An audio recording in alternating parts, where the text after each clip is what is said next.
Napaka-noble naman pala ng kuya mo. Natupad ba yung mission niya? Well, not all the time. When my kuya passed away, nahirapan talaga ako mag-recover. So, I drowned myself to work.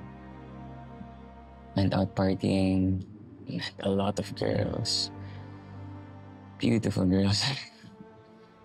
Yeah, alam mo na yan. And? Well, wala. Hindi naman kasi nag-work yung mga ganun.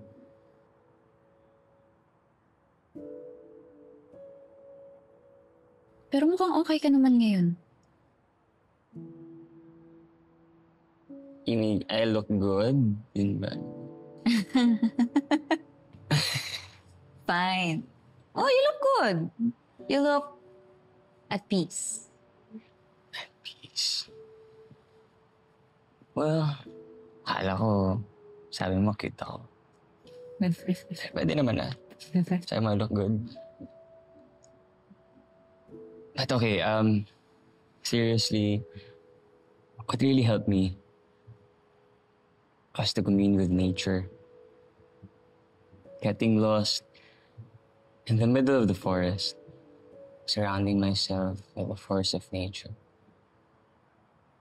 And that's when I realized na in life, there are other forces bigger than us.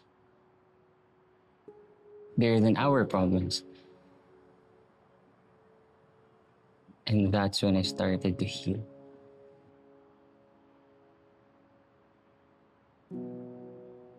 Buti nakapag-heal ka na.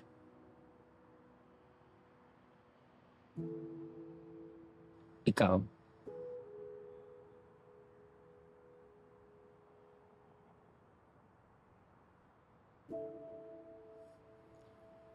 Hindi ko alam. Hindi ko alam kung kaya kong mag-heal.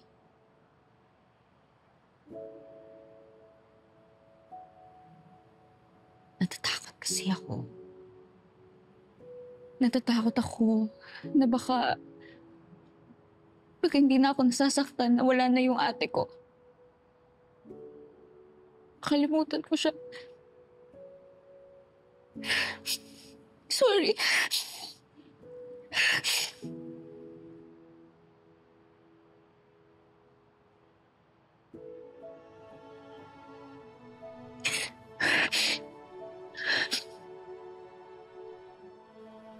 Sino bang nagsabing hindi ka na masasaktan kapag healed ka na? Grief will always be there. That grief can also be our friend.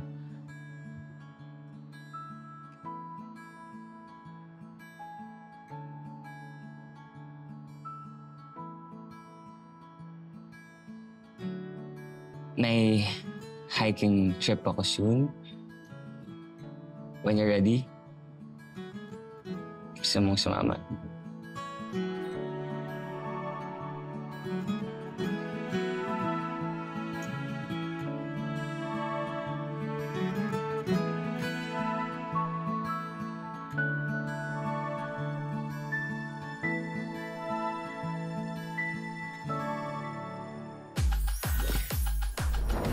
Tinanggap ng beauty CEO at influencer na si Noreen Alfonso ang hamon ng influencer na si Shari De Jesus na magharap hindi sa isang showdown, kundi sa isang takedown, whatever that means.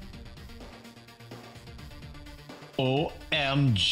Ano na mga besh ang masasabi nyo sa pasabog ng Noreen Alfonso? At heto pa ha, siya raw ang magsiset ng venue. Ipapadala privately kay Shari De Jesus.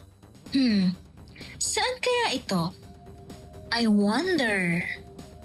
Kaya dapat niyo tong abangan.